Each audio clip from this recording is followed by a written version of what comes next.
حالیہ سیلابوں میں خیبر پختونخوا میں سب سے زیادہ نقصان ضلع بنیر میں ہوا۔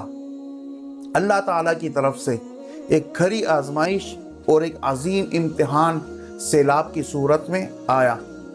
مصیبتیں، آفتیں، پریشانیاں اور بلائیں اہل بنیر کے گھروں کے سین میں داخل ہوئی اور دور دور تک اس سے چھٹکارے کا کوئی سبب اور کوئی راستہ نظر نہیں آ رہا تھا۔ ہر طرف مایوسی چھائی ہوئی تھی۔